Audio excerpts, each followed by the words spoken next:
Akwaba, welcome to Tikyiile Talks. This is a platform where I, Tikyiile, have conversations with people from different walks of life who share their thoughts and pass their story thus far. I hope you enjoy. So, welcome to Tikyiile Talks. Today's guest is Dylan Bath. Dylan, welcome to the show. Thank you very much. Nice to be here. Thank you. A pleasure. It's good to have you on. So, Dylan, tell us a bit about yourself. Well, I have a condition. I'm going to start straight away with that condition. Yeah, tell us about that. So, when did that start? I first knew about it when I got told that age 6 or 7. I didn't really know at the time that I had a condition. Okay. Obviously, being a lot taller than other people. During my age, I knew there was something. I just thought I was just taller than anybody else. When did you notice you were taller than everybody else? Pretty early on. I remember being in primary school when went home to my mum and said, "Can I move to secondary school because I want to be with the big kids? I'm too big. I don't feel like I kind of fit in because I'm not so much taller than that me." And obviously, during school that caused some problems because you're taller than everybody else. You're seen as like an easy target, and then bullying happened, which wasn't very nice. Right. And I can't really think of any other reasons why they wanted to do it, as they saw the opportunity to do. And let's talk about. So what? So how tall are you then? Tell us how tall. I'm 6'7". 6'7". Yeah. So I think the average height of a basketball is 6'7" as well, isn't it? Yeah, I don't play basketball. You don't play basketball. No, you should. I should. I know I should. Yeah, but so when how tall? So when did you when did you hit 6'7"? I hit 6 foot at the age of 11. You were 6 foot at the age of 11. Yeah, that's kind of crazy. That's sheesh. All right, okay, respects. Yeah. And age 11, people are probably like 5'5". 5'11". Yeah. That's crazy. So talk us through that. So obviously you're in school, and this is primary school. You're 6 foot. Everyone's looking at you like, who is this giant? Yeah, like a teacher. I'm scared of him. So, even though I was friendly. Yeah. So how was the relationship with you and the other kids? Yes, it was okay. I had a couple of friends. Obviously, everybody knew me because who doesn't know the kid that is 6 foot? Right. Okay. Yeah. Or very tall. So they knew me, but I hardly knew them. Like, I'm still recognised by people I went to primary school with now. So many years later, that makes me feel old. Now I've just said that. Yeah, it was hard. It was definitely hard because I've always gone through most of my life feeling like, I've not really fitted into society because I've got a condition. Maybe that's me being a bit conscientious and a bit. So what is this condition you have? It's a condition that excels growth, and I've got mental development delay. So I'll be like, I'm 22 now, but I could typically have a brain age of 20 or younger. Okay, right. And high, and it's typically high on the autistic scale as well. Right. Okay. And how have you dealt with that since you've been at school? So when did you start to get bullied for that? I don't think the bullies knew that it was the condition. They didn't really know about it. But there's subtle different things, like I might not act in this normal way that makes them think, hang on, this is a chance for me to show my dominance and bully and see me as a target. So I believe I was at the stage where I started noticing differences. Obviously, being so much taller, that is a big difference. Always standing out is also a factor of being so tall, you know? So it's the first thing somebody sees of you, Yeah, you can see me from a mile away, let alone the fact that I'm a redhead. So right. But what's wrong with being a redhead? There's nothing, but those two factors combined, being tall and being a redhead, makes you stand out a lot more. And I think the biggest differences that I found was the fact that I had a TA with me, which not anybody else in the school had at the time, and I do odder things than everybody else. Okay. I spend a lot of time on my own, and I had little confidence in myself, and I'd always be on my own in the playground. More often than not, that was just the person I was back then. But I'm guessing, obviously, you as a child, you didn't want to be like that, did you? Obviously, everybody wants to have friends when they're kids. To be honest, I struggled with making friends for a very, very, very long time. Why is that? Probably self-confidence issues. Probably, I think I compared myself a lot to other people, and Such as what? Such as things like silly things like they're doing something that looks more normal, and other people are doing more normal things, whereas I'm doing slightly different things, and just probably things that are only I feel because I'm thinking them, not what anybody else sees. Exactly. No, I hear you. Yeah. So that's what I think made me a target, definitely. And with the bullies, what kind of stuff were they saying? What were they doing to you? Because I'm thinking, if I was year 6 and I saw a kid who was 6 foot, I'm not messing with you, because you could beat me up in my head. Yeah. So what was going on? Possibly because they knew they could get to me emotionally, because I was a very emotional person. I was easily upset. Like recently, I've got better at this. If you could say anything to me, I'd either take it really, really badly, I'd be angry, or I'd be really upset and take it to heart. So there's no real like... Why do you think that is? Possibly because I was fixated with what people thought and the words, and then I just take everything to heart, and I'm very... Like, if you told me that was a door... and it wasn't a door, I believe you're a door, because I believe everything I said here. Right, okay. So that's why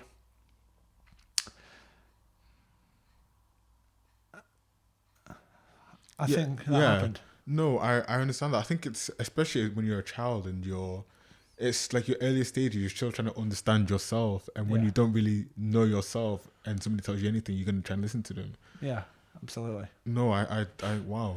So and we're forgetting that kids are typically very impressionable people. They're at their most impressionable at that age. So and I think I was just like a prime example, maybe a bit too much of an extreme example, but I was definitely an example of that happening. Wow.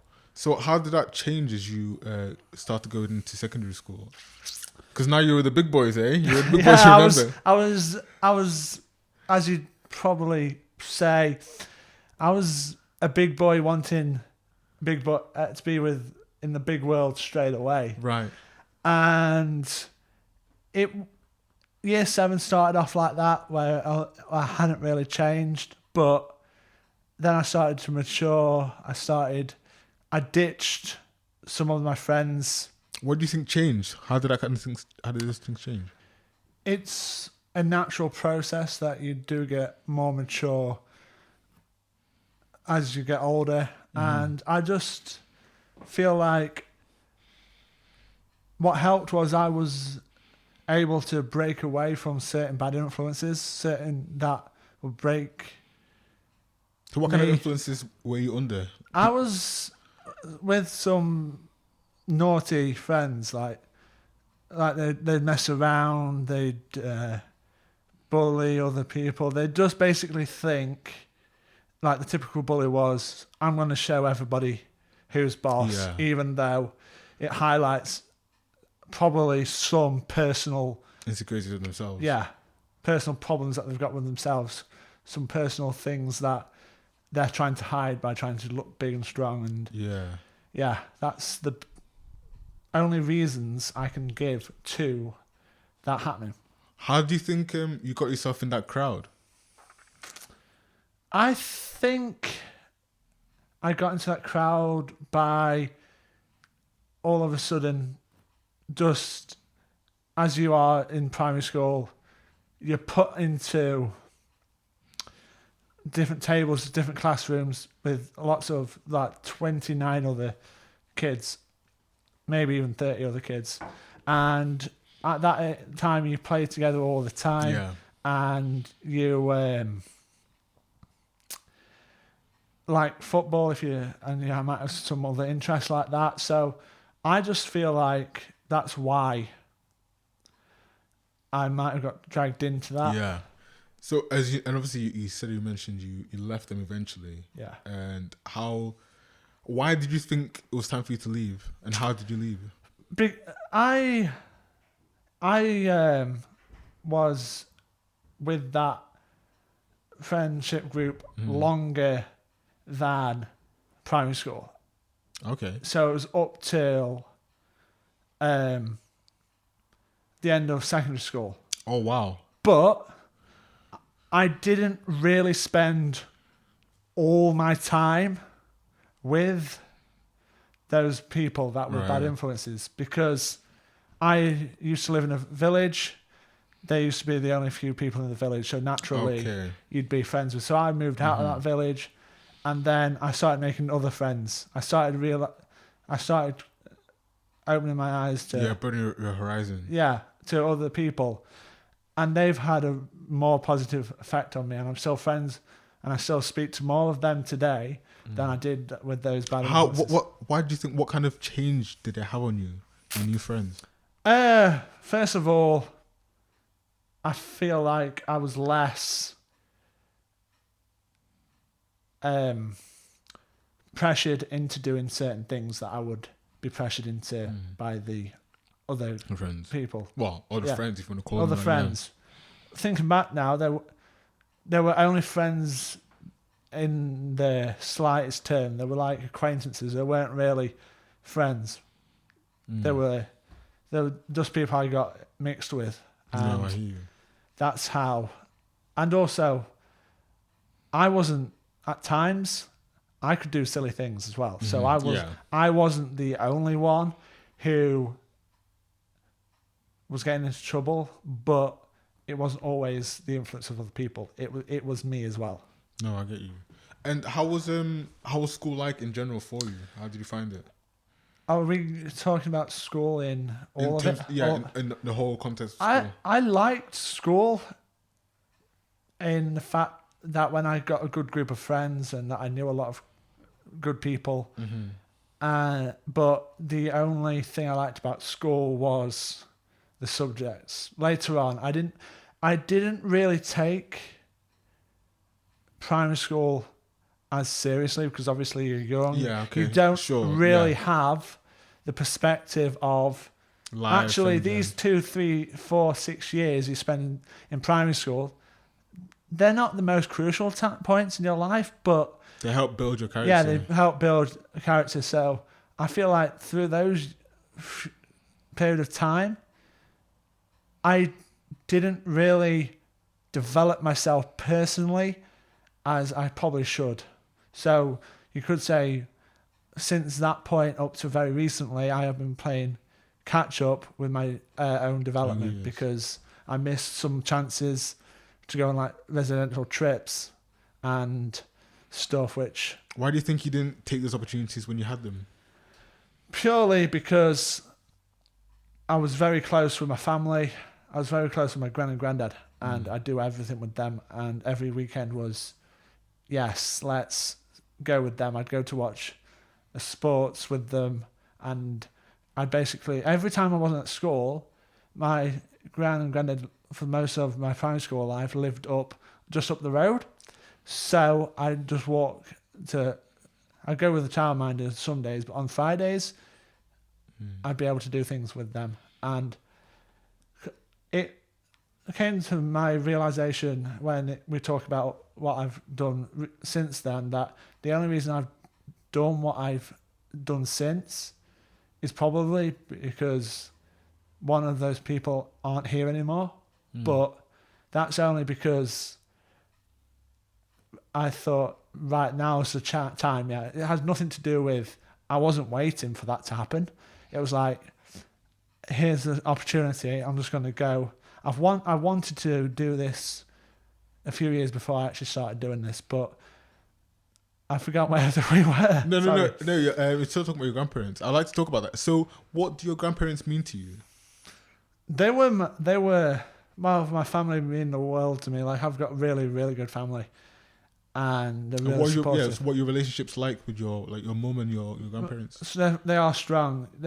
Yeah, sadly, my grand's not here anymore, but my relationships with the others in my family are quite strong. So I think when I was younger, going back to the residentials and why I didn't go, it was like, at the time, the weekends away seemed like an awful long time to be away at the age of 11, being on your own with other people, not knowing how to survive. Obviously, you're with teachers. But I guess that was the whole point of the whole excursion, for you to develop yourself and your individuality from your parents and your family. Yeah, it wasn't planned. It wasn't planned. I wasn't planning that development. It wasn't like, I want to go to this place in so many years' time for this long to develop these skills.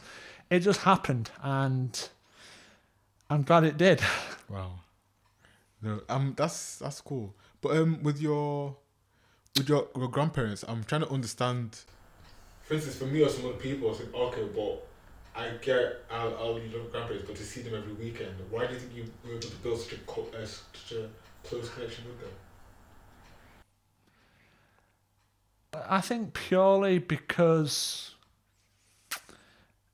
at the time, my mum was a single mother raising me, so every single chance we'd be doing something together. It would be my mum or my gran who'd be doing something together, and I'd be there with them.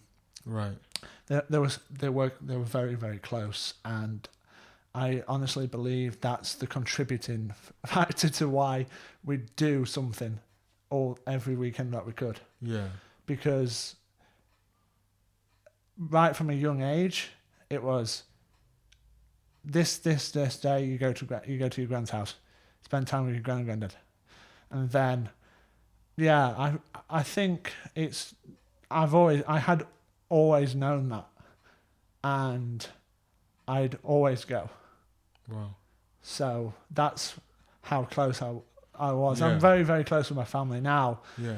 But it's slightly different, obviously. So. Yeah, with your grandma. And how's your mum found raising you up as a single mother? I think I can't obviously talk for her, but yeah. Well, I'm guessing. Okay, so first of all, let's take it from. Obviously, when you're a child, you don't see that much. So, if you're looking at it in retrospect, what do you say you've now noticed that you think, wow, about her? I can imagine that I'm not the easiest person to manage, to get on with and be a parent of, because some of the things I've done when I was very younger at school, such as, was very, very silly. I'm not going to say, but there was a few things. But all in all, I wasn't a bad kid.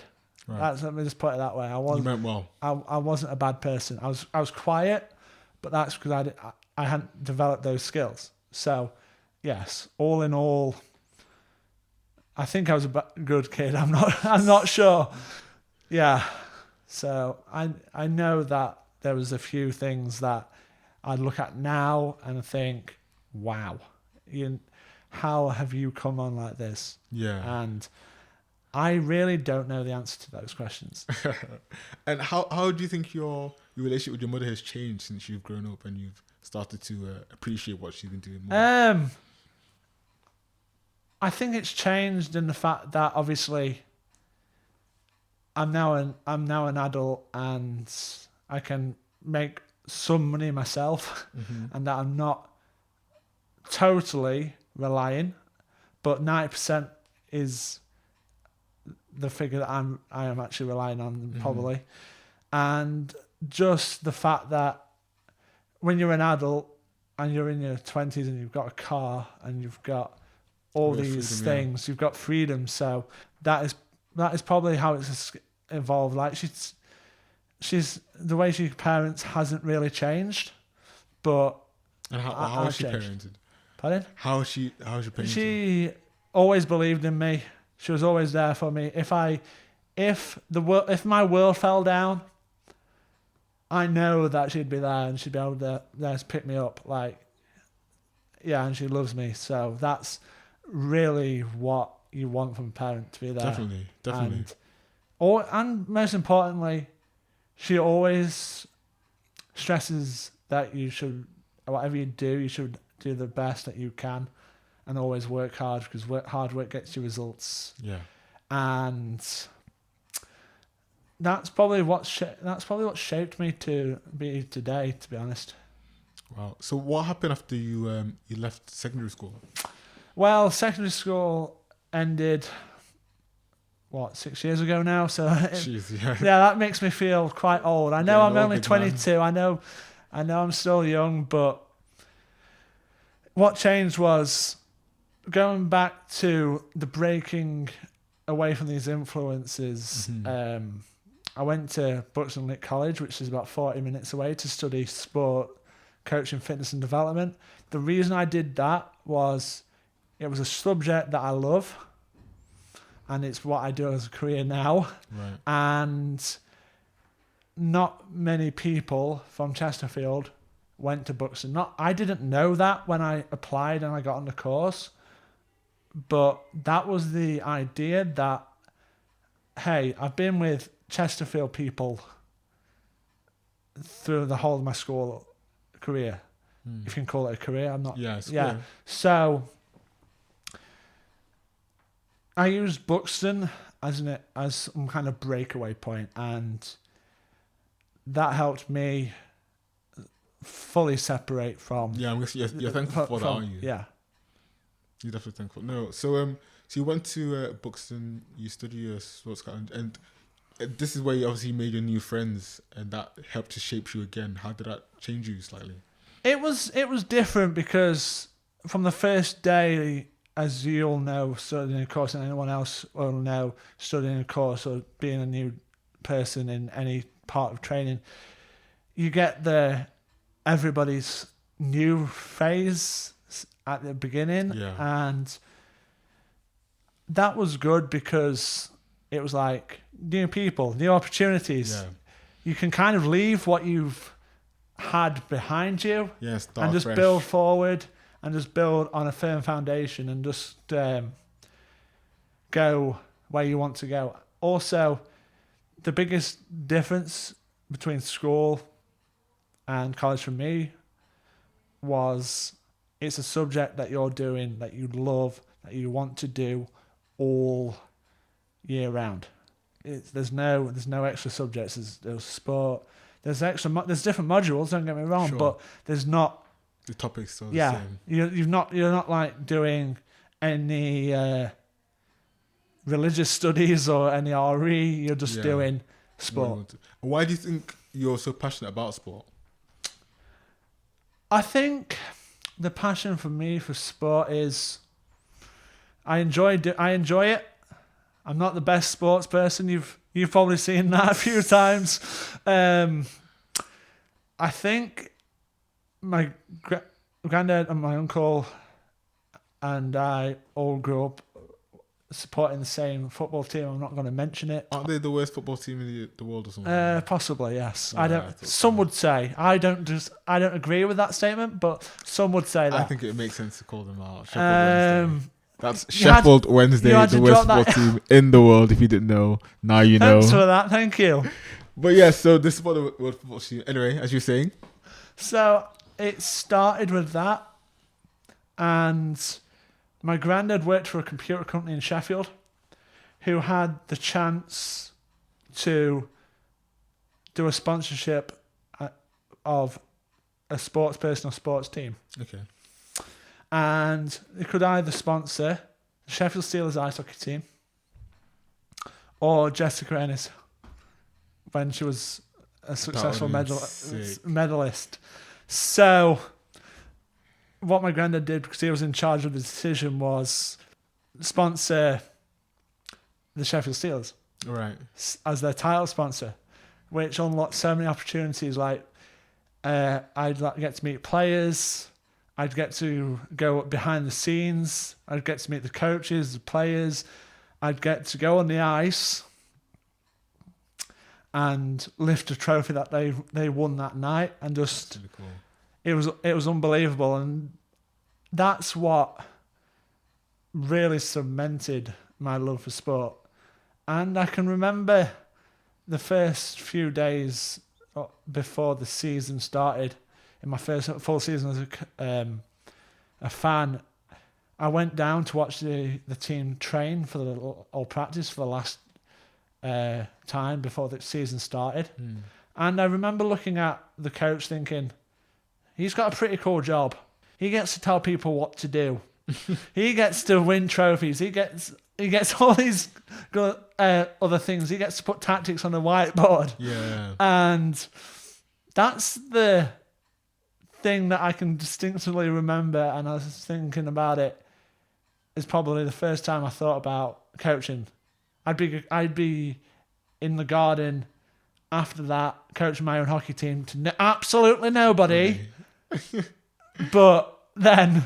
Yes, that's where the passion started. Slight problem, I can't skate, but that's only a slight technicality. If you want to play ice hockey, you need to be able to stand in the ice. Obviously. Or you fall and break bones. Which you're not trying to do right now. Like obviously. I've done. Wow. So what happened? So you finished your course in boxing, and then you went to university? Yeah. So I was quite lucky in college that I got my unconditional offer in my first year. Wow. For my number one choice university. Easy life, eh? Easy life. So you know when that happens, you've got to take it, because you can run with it. You've already done the hard work. You've already opened the university's eyes to wanting you. Yeah. So that is why it was the easiest decision I made. I didn't even think about it for probably only an hour. Only an hour before I accepted it. Like, I am thinking back to now, I was like, I've got a vision that when I was applying that I was going to go to this university and study this course. Wow. I don't know where that vision came from. And I remember I was in the library we were putting laptops away in like the cupboard, and I was thinking, we were talking, and I said, I'm going to apply for Sheffield Hallam University. And someone said to me, what happens if you don't get it? And I was like, I didn't say anything. I said, then I'll just get another way into university. But in my head, I was thinking, I've seen it. I know there's a reason why I've applied for university. Yeah. I'm going to get it. Because usually if I see myself in my head doing something and being successful at something, it usually comes true. I don't know exactly where that's from. Oh. And what were your expectations before you went to university? I really didn't have any expectations, because obviously there'll be people watching this and they'll probably have had their life planned out. They go to primary school, they go to secondary school, they'd be the smartest in their class, in their year, they get a load of A's, stars, or whatever they are now. It's 9s, 8s, and yeah, I don't know what it is. I'm not old now. This guy. Then they're going to think that GCSEs, then they're going to go into A levels or college, and then they're going to go to university. So I think the novelty for me was I only had about 18 months to think about university. Wow. Because before I got my conditional offer, I still wasn't sure that, number one, I'd go to university. Why? Because I never felt like I was good enough. Not personally what I thought, but what I've been told. Like, when you've got a condition like I've got, it's like you have to fit the mold. If you and they go off what? Fit the mold of being what? Fit the mold of just being seen for your disability and what people with your disability do, if that makes sense. Yeah, so they wanted to limit you. Yeah, not what you actually can do. That's the biggest thing. Like, I've had people say X, Y, and Z, I can't do it. I can't do it. I can't drive a car. I passed my test 3 years ago. First time, wasn't it, I heard? Fourth. Okay. Yeah, so watch out. If you see me on the road, watch out. Watch out. Yeah. Yeah. So, and I can remember being told by teachers that you're not going to amount to much. So. And how do you deal with that as a kid? Especially because a teacher is somebody who's meant to be encouraging you and inspiring you to go on and do better things, because that's the place to put themselves to be. But then tell a student who's very vulnerable in that stage of life the complete opposite. How does that mess with your psyche? It just lights a fire in my soul. Like, it's just like, I'll show you. I'll show you. You've not seen what I can do yet. And there's instances where I'd happily go and sit with some teachers now and say, you said this, but look, I've done X, Y, and Z. Yeah. And I wouldn't ask for an apology. I'd just say, this is what you thought I could do, but I can actually achieve more than what I was actually told. Wow. But I think at school, the problem with school for me is you have to tick the academic tick boxes. Right. You know, you have to tick. You have to tick your writing, your words, and all that stuff. I don't think, for me, school ever saw talents like that in me, because I just think they were blinded by my disability, and also I only had interest in a short amount of subjects, like PE, which is linking to what I'm doing now, and that's pretty much what's happened. No, it's a weird one, because your teachers meant to like you be your role models, and they don't really vouch for you, and it's like, yeah, academia is very important, but there's more to a person than just the grades or numbers that they get. And obviously, I'm guessing you felt like they didn't see anything more to you than that. Some did, but those teachers were more like the PE teachers. So again, if you've got a science teacher saying you're going to fail this or you're going to really, really struggle, then you've got a teacher of a subject you really, really like. You get on with the teachers. You're positively influenced by them, and just being part of sport, then you know which one you're going to choose. Sure, yeah. You're not going to choose the science, you're going to choose the sports on the PE. So that's probably where my love for sport began, was with the positive teachers. And so you mentioned earlier you went to university. How was the whole university experience for you? University was, I took every day like it was like some kind of treat, really. How so? In the first year in particular, like, it was just, I'm here, let's see how this goes. Yeah. Because I really didn't know how big the jump was in terms of the level of work and the expectations. And what was that jump? What were those expectations which just totally changed for you? A lot more words. these things called references. And the biggest jump was at school. Typically, if you didn't do anything, you'd miss break time or you'd get a consequence or a detention note. At university, you're you're independent. Yes, they'll facilitate and help you as much as they can, but if you don't want it and you haven't got people to support you, then you may as well save your student loans and not have to pay them off. Right. So, continue with university. Yeah. You talked about how obviously you took each day as a learning curve and so forth. And how would you say university has shaped your view of the world right now, would you say? It's given me a better understanding of what I can do. And it's helped me because I had to commute every day, which was like being organised, being ready to go. If my mum watches this, she'll be laughing and thinking that I'm the most unorganised person ever. There's some truth in that. Sure. And I quite like to admit there's some truth in that as well. But every day's a learning curve. But the biggest thing about university for me was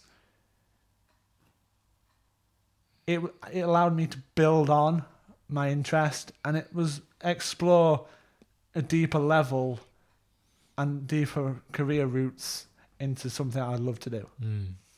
That's the biggest thing. Like, also the biggest thing was, I think for me, it helped me become more confident. Like, I remember I didn't want to stand up in a group presentation in my first year at university. Why was that? Again, it's nerves. It's like, I don't like the idea of me talking in front of someone and saying the wrong thing, because that triggers something in the back of my head that wrong answers and wrong things said in PowerPoints, automatically my brain's thinking, hang on, they're going to laugh at you here, and that kind of stuff. That's how that came about. Yeah, because it sounds like, obviously, when you're younger, you mentioned the kids at school who were bullying you because you were different. Yeah. So now it's like you don't want to start bringing those thoughts back again, and that's why you want to have a perfect slate, because you don't want to give the opportunity for somebody. You don't want to give the opportunity for somebody to tell you something that you're not, and obviously you already mentioned that you can be sensitive, and you don't want to start taking that in personally again. I think the damage in terms of them saying or those things back then has lasted slightly now. Yeah, because understandably. There's only so many times you can see a thing or experience a situation like that where your brain automatically thinks, hang on a minute, this is all the situation is going to be. If you make a mistake, you start to believe what people say about you. And then you're just going to be like, look at them. They're doing it confidently. They're making mistakes. But why am I thinking that I can't make a mistake in this PowerPoint that means nothing? Yeah. Even though it means absolutely nothing towards my grade. That's where sometimes I don't think people who bully other people, they don't really understand the lasting impact of bullying and what it can have and what it can do to somebody. Because obviously you're living through the repercussions of their actions. Yeah. And I remember there's a girl at school, she's telling us a story that once when she was in year 7, I think a guy called her fat or something like that as a joke. And even though she knew she was joking, ever since then she always thinks about it in the back of her mind. And obviously that he probably forgot about that situation, but just because you've forgotten about it doesn't mean that the word hasn't left that person. Yeah. And obviously in your situation here, people that's been happening perpetually for a while now, and that's kind of built that upon you, which is now continue having an impact on your life. Yeah, it's slowly gone out my brain now. Like, I make mistakes when I do my job daily now in what I say and what I do in my job, but that's only for whilst I'm with the clients that I'm working with at the time. Sure, yeah. So, and really, how do you deal with those mistakes now when you've done something wrong, you mess up and you say something? The best thing to do is naturally I'm going to say that I'd get angry and frustrated with myself, because usually when I make a mistake, it's the tiniest thing that I make a mistake with. So it's like, it's so minor, that's the frustration. But sometimes I just laugh it off now sometimes. Laugh it off and learn about it and try and be better, because that's what you should strive to be every day, is better than what you were the day before. Sometimes when you go through some situations, it's like, how can you be better? It's not clear, but sometimes it's like, how can you continue to improve yourself? Yeah. No, I hear you on that. And how do you, alongside doing that, how do you think you help to keep yourself positive and clear those negative thoughts and misdramas in your past? Any struggles that I experienced in university was all right, because I kind of liked the challenge of university. Okay. Because it's another chance for me to show and excel and show what I can do. Also, a big thing was I carried on with the love of the career that I'm doing now throughout university. So I'd have that in the evening and the university in the day, which would help me kind of switch off and relax. Why do you think that was so important for you? Yeah. Why do you think that was so important for you? I always think, yes, university, whatever grade you get, whatever you graduate, is important. Mm-hmm. But at the end of the day, there's 2 or 3, 4, maybe even a dozen applicants which will have a first-class degree or a 2-1. And that's fine. They've worked hard for that. But you need experience in the industry that I'm in, and you need the qualifications to be able to succeed. And that is one reason why it was important. Also, don't get me wrong, I'm not trying to persuade anybody that I didn't get stressed at university. Yeah. I very, very much did. It's like, I'm not immune to stress. So having what I do now back then, even though I was very young in my career back then, has helped me to switch off from university. Yes, I was thinking about it, but for that hour or hour and a half every week, You're stress-free of it. I was stress-free of it. I was just focusing purely on that time. No. What do you wish you knew before you started university?